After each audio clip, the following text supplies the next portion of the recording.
Hey guys, and welcome back to Speak Freely. Here we celebrate the freedom of speech, and today we're returning to Dr. Peterson because I just cannot get enough of the guy. And he is going to be speaking with the author of Woke Racism. They're going to be asking the question, are all white people racist? So get right into it. Before you do, if you like this type of videos, please like, comment, subscribe, hit that bell to get notifications when I do upload. All of that really does help with the algorithm, guys. And if you'd like to support this channel further, you can donate. My PayPal and Cash App link is in the description box below, and also in the comment section. Of course it helps, but you don't have to. You can just like, comment, and subscribe. Another great way to support this channel is join my brand new merch shop. Links down below, and all the links to the alternative platforms I'm on, my socials, and all the ways to support me is always in the links down below. Other than that, sit back, relax, and enjoy the video. All right, here we go. So I've been considering this proposition that's emerged from the woke end of the political spectrum. Let's say that all white people are racist, and I think, okay, are all white people racist? What's the answer to that? And the answer is yes, and no, and how dare you frame the question like that? That's the three answers. So yes, let's look at yes first. Well, are all people racist? Probably.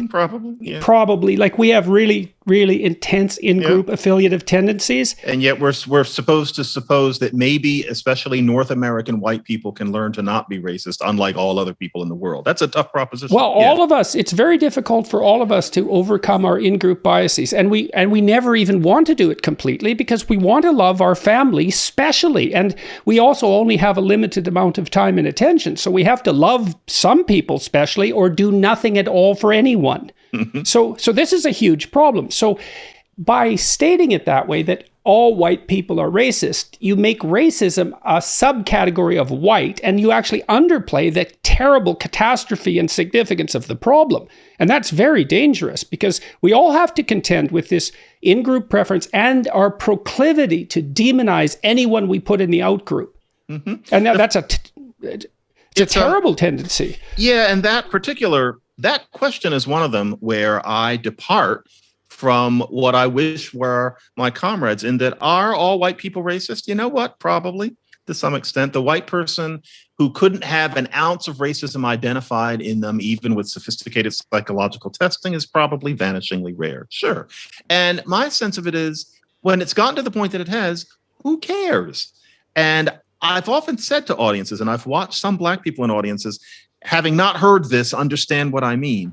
If you really do have a basic self-love, then the fact that the whites around you have various degrees of racism really just shouldn't matter, because life consists of about 1,000 things other than whatever that residual racism is in that white person across the room who is, married to a black person and, does all the sorts of things that these supposedly racist but hyper woke white people do. It's just, why does it matter so much? Now, it's one thing for somebody in 1925 to talk about white racism, 1955, 65. But today, my feeling about it is, with most of the white people that a black person who talks about that sort of thing most knows, the answer is yes. Most of the white people are probably very slightly racist, but not in any way that will remotely matter in your life, even including being friends with them and sometimes close friends. Why are we so obsessed with that?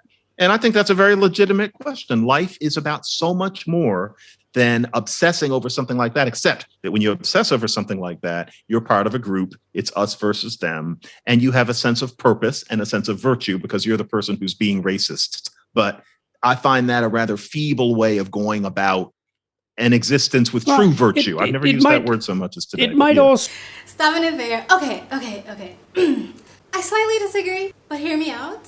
It could just be a word thing, and I think I did this in Dr. Peterson's other video. I forgot what it was, but the happiness thing, and I was like, I don't think there's anything wrong with wanting joy, but I think because we live in a society where of junk values, a lot of people's happiness sort of derive from material possessions and money and sort of feeble things that don't really matter. However, I understood what he meant. It could just be a word thing, right? So I don't necessarily think all people are racist. I think most people have biases and prejudice, which usually come from or derive from lived experiences, and that is just human nature. Now, I could be completely wrong. I think that's what they mean, and maybe they really just think it's all an umbrella term. This is racism. Racism is bias and prejudices, or they just literally mean racism. I'm not sure. My definition of racism, and I'll put it on the screen so I can in real time prove myself right and wrong. My definition of racism is someone who thinks that they are better than someone simply because they are a different race, or a different race is lower than them or deserve less rights or some harm done to them. That's my idea of racism. I don't think everyone wants harm done to someone simply because of their race. I don't think everybody thinks they're better than someone because of their race, or someone's lower than them because of their race, or don't deserve equal rights because of their race. I don't think everybody's like that, but I do think it is human nature to build biases and prejudice throughout lived experiences. For example, if you are a child and every time you went outside, some crazy person in a purple hat tried to punch you in the face. It is throughout your whole childhood, it was this crazy person in your neighborhood with a purple hat that kept trying to punch you in your face. You might grow up to have a slight bias of people wearing purple hats or purple hats in general because it's through lived experience. Women who have bad experience with men usually might grow up with some bias or prejudice against men, vice versa, and the same thing with men with women.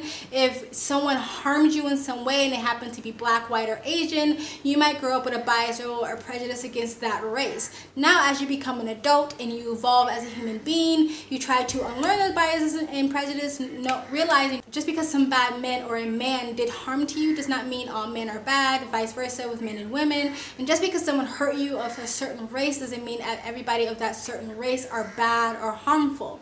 You try to unlearn these things as you go older, but it is human nature to build biases and prejudices. So it's not really fair to just only put it on white people to unlearn those biases or prejudices. But I don't think people that's a part of this woke crowd actually think bias and prejudice. I think they think true racism, as in you think you're better than, you think we are less than, you think we deserve less rights, you want to do some harm to us. And to put that all on white people, that harmful idea that is who they are just simply because they are born, is saying they are born less empathetic, they are born violent, they are born wishing to do harm on someone simply because of their race. That is just not factually true and just awful to say and blanket a whole race with that sort of idea, right? I also agree that it's human nature for most of us to have some in-group biases, but I think depending on a human being or individual, how far that goes.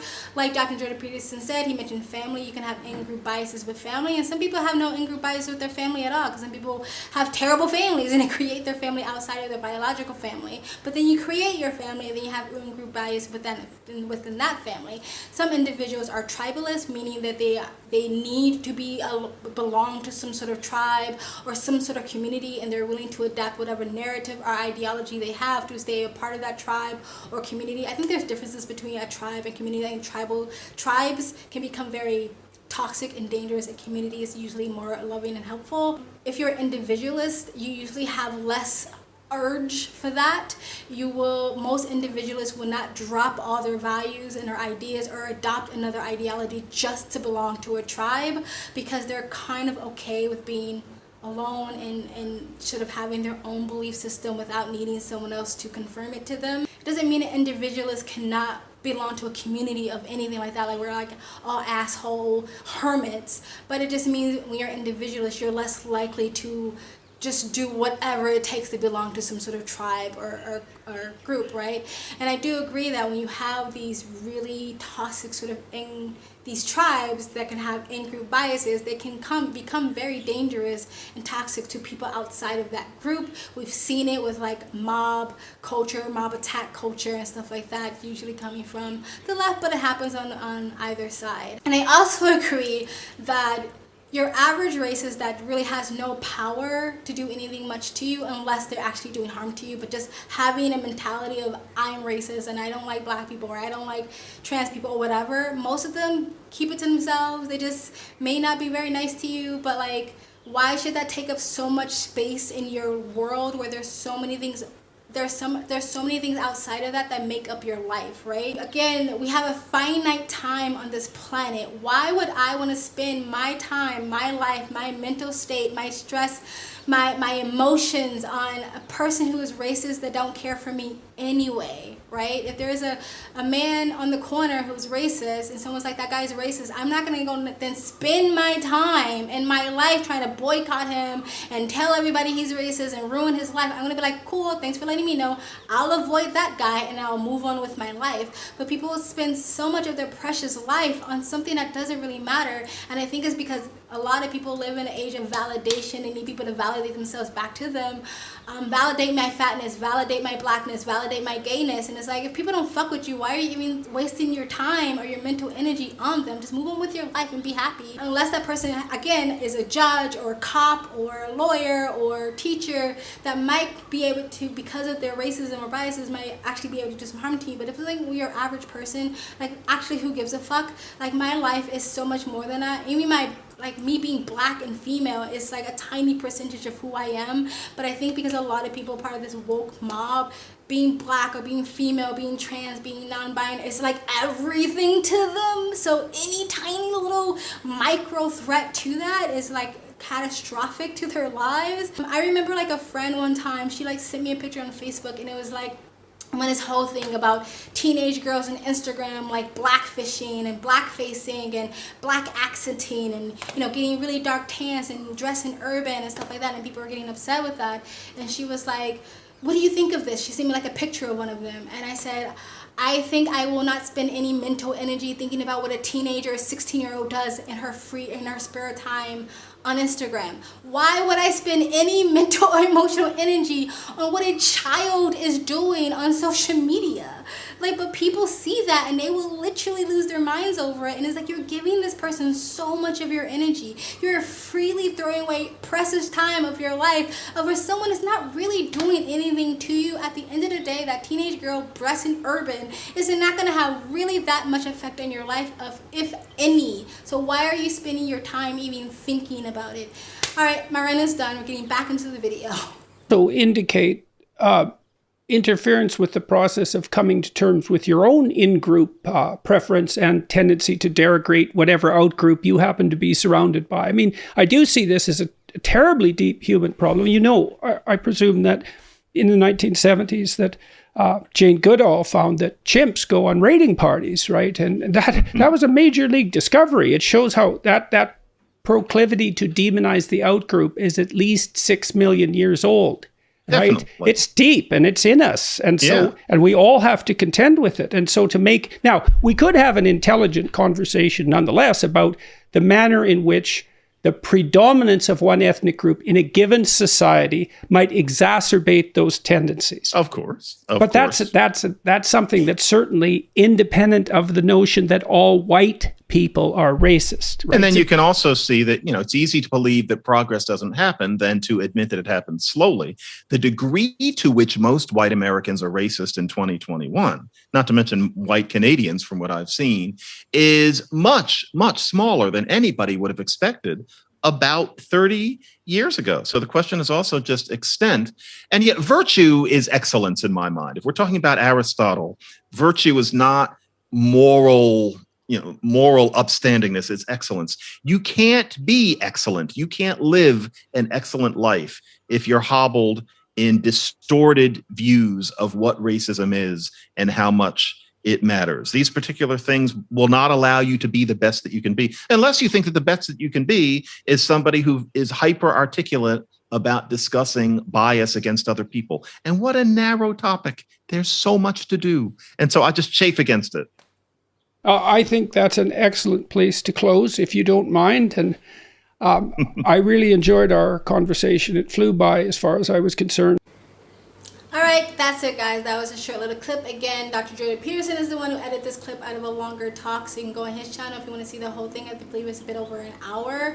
They talk about a lot of other different topics. So, like, the idea of, like, this sort of woke group, this woke religion, kind of making it seem like we still live in the 1950s, that your average racist today who might have like a slight racism to them or bias or prejudice is as dangerous or is going to have as an impact in your life that it would have if it was 1920s and 1950s.